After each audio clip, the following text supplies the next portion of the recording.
Boom. Recording. The thought of being targeted next by law enforcement officers and judged by stereotypes about your race, religion, and your ethnic origin is a horrific way to live the one life that you're given. Several innocent individuals are experiencing this tragic lifestyle, and there's nothing that they could do about it. Today, we will be talking about racial profiling, and we based our whole speech on two questions. How does racial profiling strip individuals of their deserved rights, and what are nonprofit organizations doing to combat it? Racial profiling is a widespread social issue which convicts a person of a crime they did not commit without reasonable suspicion, but because of their racial background, race, such as their skin color, religion, and ethnicity, meaning where they're from or their family's background. When racial profiling occurs, it is unjust and unfair to the person being targeted, and there are several different situations that can lead to a person being profiled and consequences that can result from profiling somebody. Hence the reason we decided to research this issue. I personally worked with a business coordinator, Maya Mazzetti, at the law offices of Leon J., and we reviewed a variety of cases pertaining to racial profiling and how it leads to social disadvantages. Types of cases includes police brutality, stereotypical incidents, as well as racially profiled victims. This allowed me to understand how the law enforcement disobeys the laws while trying to enforce them. I also provided service for the Council of American Islamic Relations, otherwise known as CARE, and this organization's views is to educate the public on Islam, as well as civil liberties, and empowers American Muslims.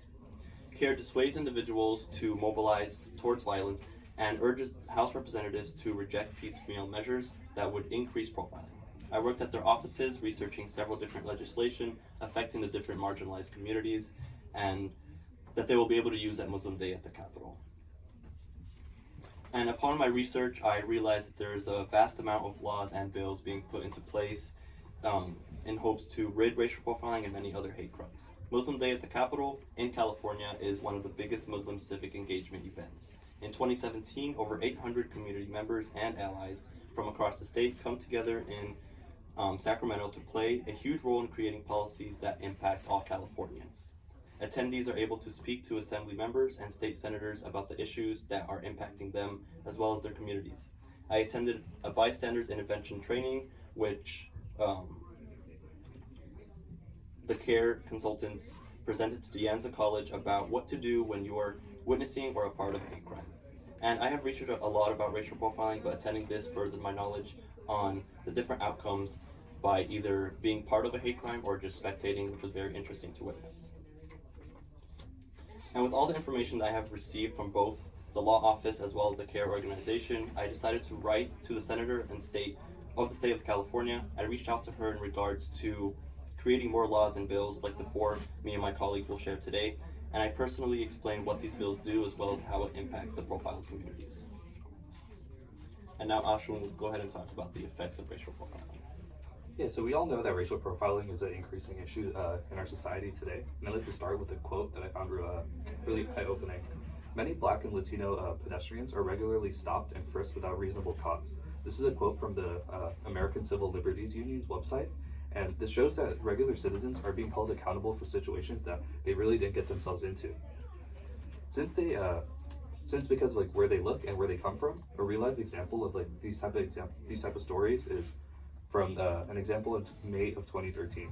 In North Carolina, there was an African man who was 26 years old named Rufus, and his younger brother got pulled over for having an expired license plate. This traffic stop should have resulted in a simple ticket, but with the movement of Rufus's hand, he actually got tased during this incident. Rufus was paralyzed for a short period of time and then pulled out and dragged across the street.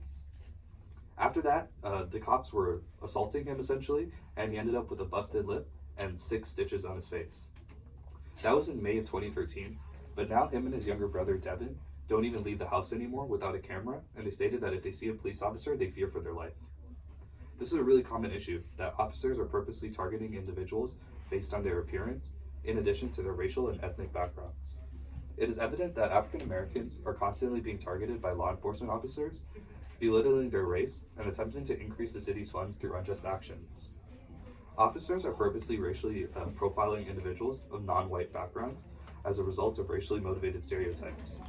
Targeting innocent individuals causes several different consequences within the society, resulting in a profiled community's rebellion towards the law enforcement. So, as I mentioned before, racial profiling is a widespread issue, and there are several innocent people and ethnic groups that are being targeted. Types of ethnic groups that are targeted include Caucasian individuals, Asians, Muslims, Arabs, Latinos, and African American citizens. Rather than having reasonable suspicion, a person's race or ethnicity is used against them to convict them of a crime they didn't commit. There is a range of different racial profiling cases, including unlawful detainments, which lead to a simple ticket and court trial. More commonly in the United States, the use of racial profiling leads to discrimination against people in the African American, Asian, Latino, South Asian, and Muslim communities. And this is due to stereotypes about one's race, religion, and ethical background. Now my friend Corey is going to continue and talk about the effects that racial profiling has in America. Alright, so there exist causal factors that enable and encourage racial profiling to continue to be utilized and to an extent enforced. Law enforcement in America has many routines and protocols that encourage racial profiling when used because the seeming benefits that come from it are at the expense of minority groups. Some of these practices include unlawful traffic stops, police brutality, unlawful detainments, and stereotypes based upon race or other discriminating factors. These practices allow police to single out targets based upon their race, and due to the fact that institutionalized barriers have forced many members of minority groups to dead ends, the effectiveness in the mind of the police is solidified, and the cycle continues to enforce itself. Also, many factors continue to reinforce racial profiling. This quote, "When law enforcement officers target residents based on race, religion, or national origin rather than behavior, crime fighting is less effective and community distrust of police grows." In simple terms, racial profiling will disconnect the public minorities with the police, which may drive both parties to more divisive actions. American law enforcement encourages racial profiling by using police brutality as a way to detain a suspect. This brings fear to communities and causes mistrust towards the law enforcement officers. And innocent bystanders are immediately being targeted and convicted by police officers that roam around in their patrol cars. These accusations form as a result of their race and ethnicity. Due to their specific ethnic origin and unrealistic stereotypes, diverse individuals with no Caucasian background are subject to being pulled over as well as unlawfully detained. So why does this still exist within the police force? The main reason is that it simplifies situations when officers can just pinpoint the cause of all actions to the factor of a person's race. Alright, now to move on to solutions to help solve these problems. So we've seen during the past several years, racial profiling has been known within the American law enforcement. To respond to this, law enforcement agencies and House representatives are enacting several different laws in which will prevent racial profiling from occurring at all. The state legislature has passed laws trying to forbid the law enforcement from using racial profiling as a crime-fighting tool or practice.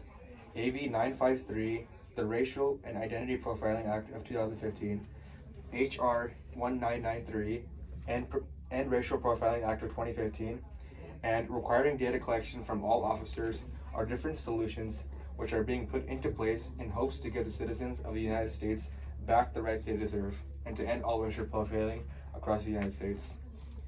Within the 107th Congress, bills such as AB 953, Racial and Identity Profiling Act of 2015, were created, which prohibited the use of racial profiling by law enforcement, requiring them to create anti-profiling policies as well as data collection on routine investigations and traffic stops.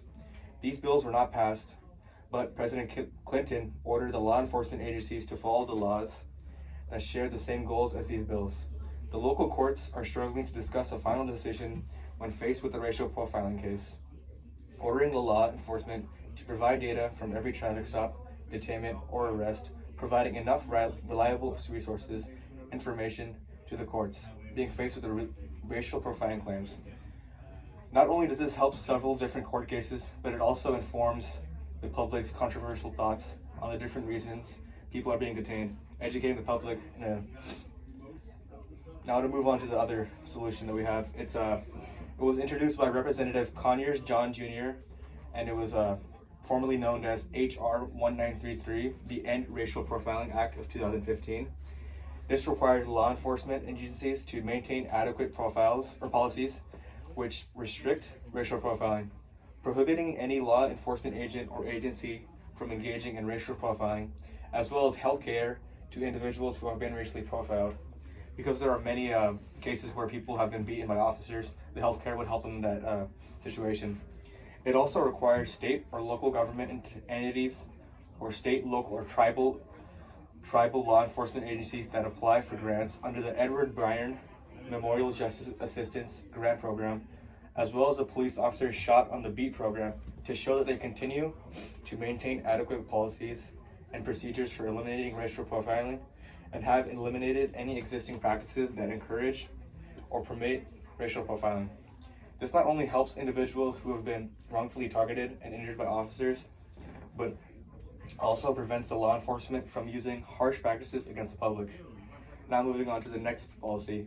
So in the year 2015, on October 3rd, the bill AB 953 was approved by California's governor and became the Racial and Identity Profiling Act of 2015. AB 953 is extremely essential because it forces all police departments to require and record specific data on suspects that are detained, such as racial markup, date, time, and reason for detainment.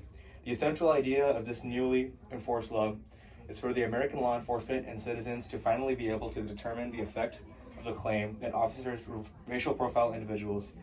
AB 953 will require the officers' practices to include several different patterns and protocols that will help prevent the use of racial profiling. The passing of this bill slows down one of the major aspects of racial profiling, allowing it to diminish within the community. Although it is very difficult to convince the government law enforcement to change a practice they have been using for years, AB 953 gave hope to citizens, showing individuals it is possible to end racial profiling across the United States. And it is amazing to see the governor and everyone else who contributed in approaching and passing AB 953 and taking a huge step to end racial profiling. To end racial profiling, it would take a lot of collective action from people all over the United States. That includes the government, the police officers, even people, citizens of everyday life. But if we don't continue to act on this issue, we're going to see more people wrongfully detained, and we're going to see more stories in the news where people are wrongfully shot or beat by officers. So that's why it's very important that we act on this issue right away and end racial profiling at once. Thank you for listening.